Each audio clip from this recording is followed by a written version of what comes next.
दोस्तों स्वागत है आपका अनसुनी डरावनी कहानियों में। आज की कहानी है आधी रात की सुनहरी दुनिया। तो चलिए शुरू करते हैं दोस्तों आज की कहानी। सूरज, जिसकी उम्र 22-23 साल की होगी, पढ़ने में ठीक ठाक था। शहर में रहकर अपनी पढ़ाई कर रहा था। वह जिस महाविद्यालय में पढ़ाई करता था वह शहर से थोड़ा बाहर था और पूरी तरह से जंगल क्षेत्र में। वह अपने महाविद्यालय के ही हॉस्टल में रहता था। वह जिस हॉस्टल में रहता वह 5 मंजिला था। सूरज का कमरा चौथी मंजिल पर था। कभी अगर वह भूलवश अपने कमरे की खिड़कियां दरवाजे खुला छोड़ भी देता तो बंदर गिलहरी उनके कमरे में आ जाते। सूरज प्रतिदिन शाम को लगभग 5 बजे अपने कमरे से बाहर निकलकर बालकनी में बैठकर हारमोनियम बजाता और गुनगुनाता। उसे प्रकृति की गोद में होने का एहसास होता, जिससे उसके चेहरे पर बराबर प्रसन्नता छाई रहती और पढ़ने में भी खूब मन लगता। एक दिन जब वह बालकनी में बैठकर हारमोनियम बजा रहा था और सुरमधुर आवाज में गुनगुना रहा था, तभी अचानक उसे पता नहीं क्यों ऐसा लगा कुछ दूरी पर एक जंगली पेड़ की ओट में कोई उसे देख रहा है। वह थोड़ा सकपका सा गया, पर थोड़ा संभल कर और हारमोनियम बजाना बंद करके गुनगुनाते हुए ही खड़ा होकर दूर पेड़ के आसपास देखने लगा। पर अब उसे वहाँ कोई दिखाई नहीं दे रहा था। उसने इसे अपने मन का वहम मान लिया और साथ में यह भी कि हो सकता है कि कोई छात्र आदि हो जो उधर घूमने गया हो। पर ऐसा संभव न था, क्योंकि वह पेड़ थोड़ा दूर था और उधर कभी कोई छात्र अकेले नहीं जाता।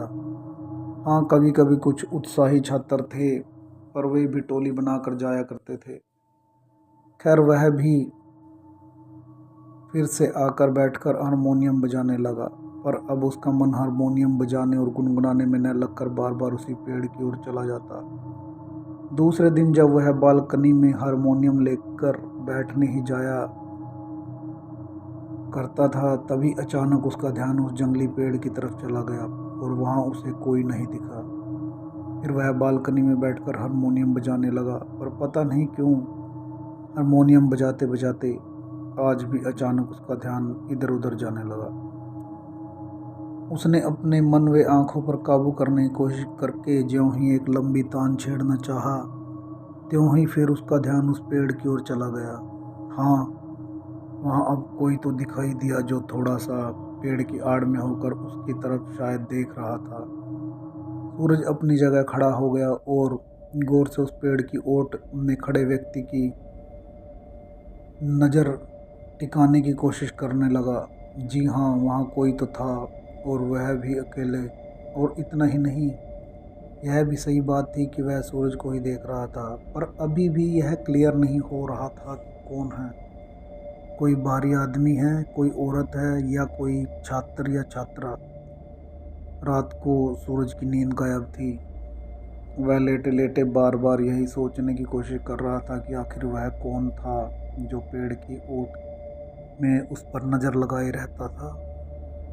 कहीं कोई गलत इरादे से उसे देख तो नहीं रहा। बहुत सारे अनर्गल सवाल भी उसके जहन में आने लगे। खैर, कैसे भी करके सुबह में उसे हल्की नींद आई, पर लगभग सब 7 बजे उसके बगल वाले कमरे में रहने वाले बच्चे ने हाँक लगाकर उसे जगा दिया। उसे कुछ काम होगा शायद।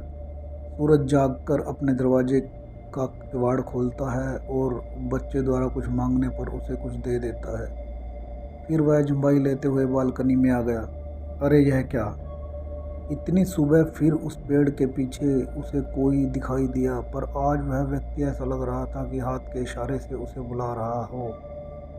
थोड़ी दूरी थोड़ी अधिक थी और छोटे छोटे झुरमुट और पेड़ आदि भी, तो इसलिए कौन है स्पष्ट नहीं हो पा रहा। खैर, अब सूरज पूरी तरह से तल्लीन होकर उस पेड़ के पास ही देखने लगा। धीरे धीरे सूरज के मन एकाग्रता और शरीर में बेचैनी बढ़नी शुरू हो गई थी और अब उसे लग रहा था कि उस पेड़ के पास कोई किशोरी खड़ी है जो हाथ के इशारे से उसे बुला रही है। पर थोड़ा दूर जाने के बाद उसने देखा कि यह तो एक युवा लड़की है। सूरज को पता नहीं अब क्या होने लगा था। उसका दिमाग काम करना बंद कर दिया था। वह क्या करे क्या ना करे अब उसके हाथ में नहीं था। अचानक सूरज को आभास हुआ कि वह यहाँ से आराम से कूद कर उस बाला के पास जा सकता है, क्योंकि वह दोबारा से ऊपर अपने कमरे में आ गया था। पता नहीं उसकी मानसिकता कैसे इतना बदल गई कि वह आओ देखा न ताओ और अचानक उस चौथी मंजिल के बालकनी से छलांग लगा दी।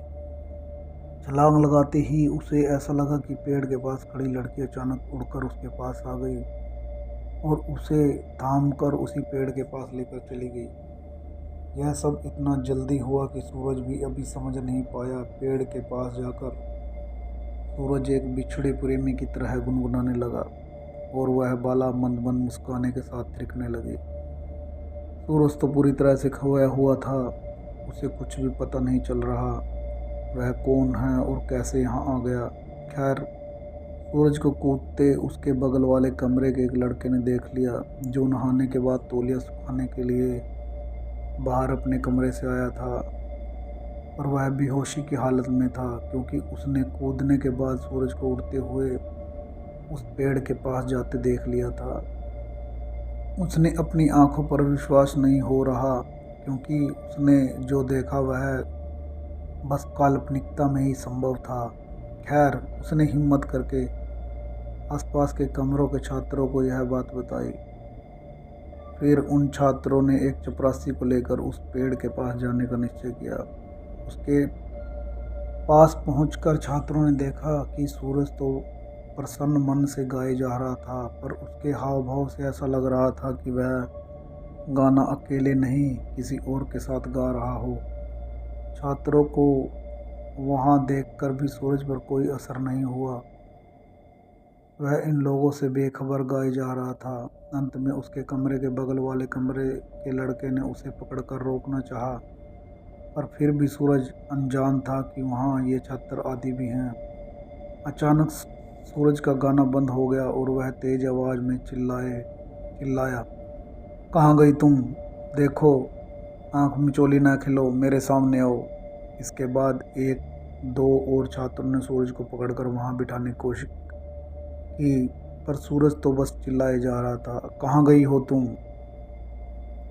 अचानक चपरासी ने वहीं किसी पौधे के एक दो पत्तों को तोड़कर मसला और सूरज को सुखा दिया।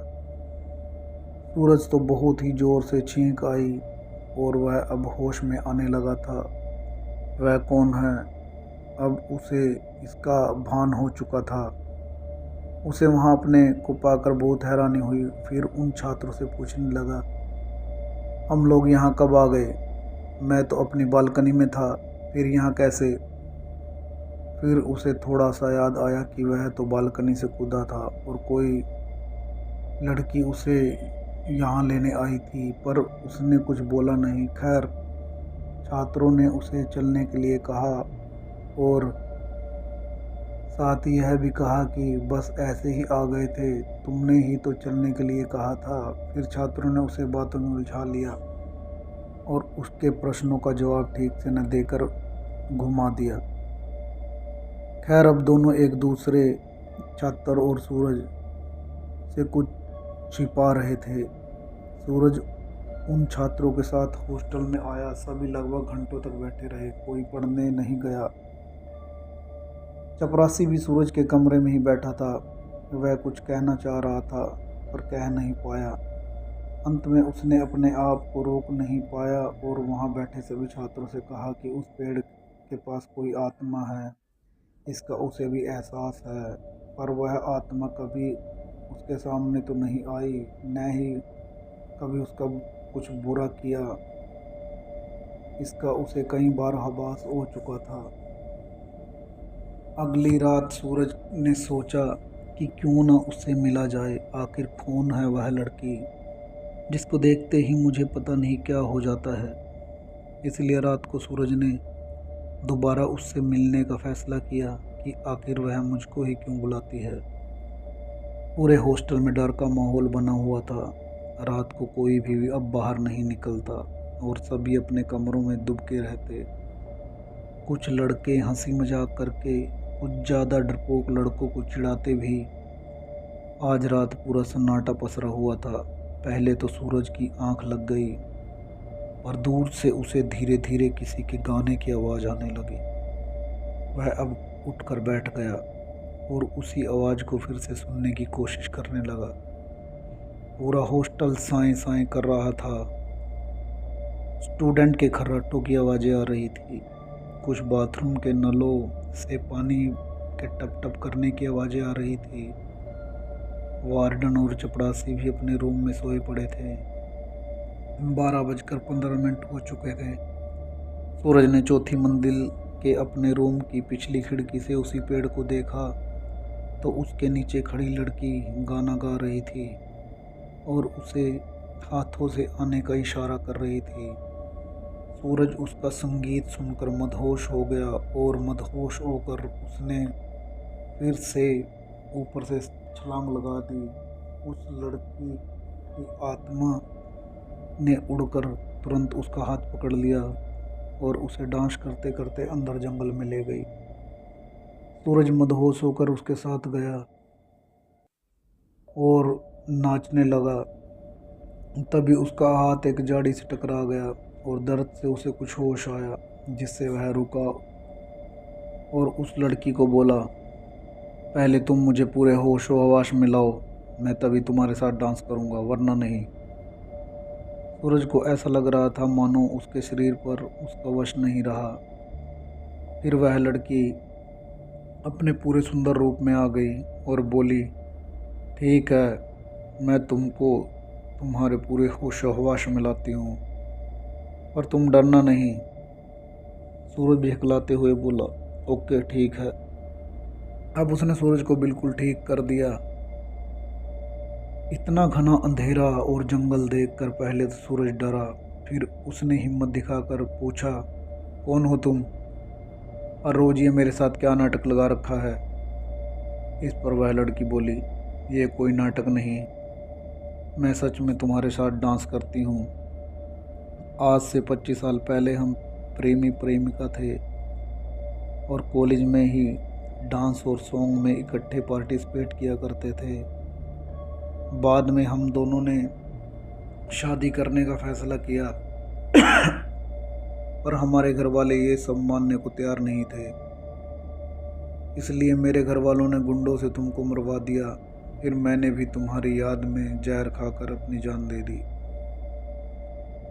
पहले तो हम भूत बनकर 1 साल तक इकट्ठे रहे, पर उसके बाद तुम अचानक से तुमको यमदूत लेने आ गए और वो बोले कि इसका इस योनि में समय पूरा हो चुका है, इसे अब उसका दूसरा जन्म मिलेगा।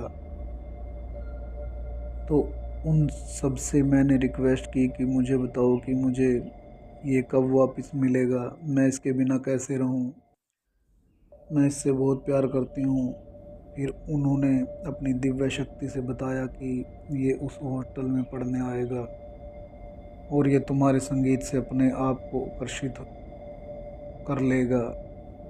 तुम्हारे संगीत सिर्फ इसे ही सुनाई देगा। यह सब सुनकर सूरज को अजीब तो लगा, पर अब उसे उसकी बातों पर यकीन होने लगा था। उसने उससे पूछा, फिर आगे क्या हुआ? वो बोली, उन्होंने ये कहा था कि तुम परमात्मा का नाम लेकर उससे रिक्वेस्ट करके ये बोलना कि मैं उस लड़के को कोई नुकसान नहीं पहुंचाऊंगी, तो तुम उससे मिल सकती हो, उसे अपनी दुनिया में ले जा सकती हो कुछ घंटों के लिए। और तभी मैंने यहाँ आकर तुमको पुकारना शुरू किया था। मैं पिछले 23-24 साल से तुम्हारा इंतज़ार इसी हॉस्टल के पीछे जंगल में कर रही हूँ। कुछ सालों से मुझे लगने लगा कि अब तुम्हारी उम्र कॉलेज की हो चुकी होगी, इसलिए मैं हर रोज़ यहाँ खड़ी होकर संगीत गाया करती थी। अब मुझे बड़ी मन्नतों के बाद तुम दोबारा मिले। सूरज ने यह सब सुनकर कहा कि अगर यह सच है तो तुमने मेरे लिए बड़े कष्ट उठाए हैं। पिछले जन्म से तुम मेरा इंतज़ार कर रही हो। तुम्हारे जैसी प्रेम का मिलना बड़ा मुश्किल है। अब तुम्हारा दिल क्या कर रहा है?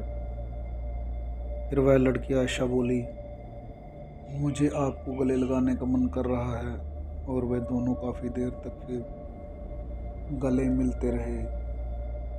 उसके बाद सूरज बोलता है, तुम ये क्या बोल रही थी कि तुम इसे अपनी दुनिया में ले जा सकती हो? आयशा बोलती है, हाँ, यमदूतों ने कहा था तुम फिर उसको अपनी दुनिया में ले जा सकती हो। हमारी भी दुनिया होती है, रात 12 बजे से 3 बजे तक हमारी दुनिया सुनहरी दुनिया में बदल जाती है। हमारे अंदर की शक्तियाँ बहुत बढ़ जाती हैं, पर ये सब दुनिया वालों को दिखाई नहीं देता। हम फिर अपनी दुनिया के पार्कों मेलों में घूमते हैं, वहाँ विवाह शादियाँ पार्टियाँ करते हैं। 3 बजे के बाद हमारी वो सुनहरी दुनिया गायब हो जाती है और हम फिर से इसी पृथ्वीलोक की अंधेरी और दिन की दुनिया में तुम सब लोगों के बीच आ जाते हैं। सूरज बड़े अचंभे से बोलता है, क्या ये सब सच है? क्या तुम मुझे उस दुनिया में ले जा सकती हो? आयशा भूतनी बोलती है, हाँ, ले जा सकती हूँ, पर मुझे पहले गॉड से प्रेयर करनी पड़ेगी कि उस दुनिया के लोगों को तुम उन जैसे ही दिखाई दो। फिर ऐसा ही होता है। आयशा भूतनी उसे जंगल से ही अपनी सुनहरी दुनिया में एंटर करवाती है। सूरज अब उन सब भूतों को उन सब जैसा ही दिखाई देता है। सबने सब सुंदर सुंदर पोशाकें डाल रखी थी। सभी उड़कर एक स्थान से दूसरे स्थान तक जा रहे थे। मेजों पर मिठाइयाँ और बहुत से खाने लगे थे। चारों तरफ जगमगाती रोशनी, चारों तरफ सुनहरे रंग की लाइट्स। महलों के दरवाजे पर हीरे जवाहरात जड़े हुए चमक रहे थे। बहुत सुंदर सुंदर जगमगाते पहाड़, नदियाँ थी। हर जगह सब सुनहरा चमक रहा था। वो दुनिया इतनी सुंदर थी कि उसके सामने स्वर्ग भी फीका लग रहा था। सभी सुंदर सुंदर झूलों में झूल रहे थे। आयशा भूतनी और सूरज भी खाने पीने घूमने का पूरा मजा ले रहे। 3 बजे के बाद सारा माहौल गायब हो गया और वे दोनों उसी जंगल में आ गए। सूरज ने अब आयशा के गले लगकर उससे कहा कि अब मैं चलता हूँ, कल मिलूँगा, मुझे अब सोना भी है कुछ घंटे, 9 बजे कॉलेज की क्लास भी है। ऐसे ही सूरज जब तक हॉस्टल में रहा, आयशा से मिलता रहा और उसकी सुनहरी दुनिया का आनंद लेता रहा। फिर कुछ सालों के बाद आयशा का भी जाने का वक्त आ गया। उसने यमदूतों से रिक्वेस्ट की कि वह सूरज से कुछ पल के लिए मिलना चाहती है। सूरज से मिलकर वह बोली, सूरज, अब मेरा जाने का वक्त आ चुका है। परमात्मा से जाकर रिक्वेस्ट करूंगी कि हम दोबारा से अगले जन्म में मिले। तुम इस दुनिया को मेरे जाने के बाद ये बताना कि कोई आत्महत्या ना करे, क्योंकि हम जिसके लिए आत्महत्या करते हैं वो मरने के बाद भी हमें नहीं मिलता। हमारा सब कुछ हमारे कर्मों पे डिपेंड करता है। कोई मरने के बाद भूत योनि में रह जाता है, किसी को अगला जन्म मिल जाता है। बहुत ही कम लोग होते हैं जो साथ रह पाते हैं। इसलिए भूल कर भी कभी आत्महत्या ना करें। मैं इतने सालों से तुम्हारे बिना, अपने घर वालों के बिना ही अकेली भटकती रही। तो दोस्तों, कभी भी आत्महत्या का प्रयास ना करें। यदि किसी को पाना है तो जीते जी पाओ, मरने के बाद वो आपको कभी नहीं मिलेगा। आपको स्टोरी कैसी लगी कमेंट में ज़रूर बताएं, और ऐसी ही कहानी को डेली सुनना चाहते हैं तो चैनल को सब्सक्राइब ज़रूर करें। धन्यवाद दोस्तों।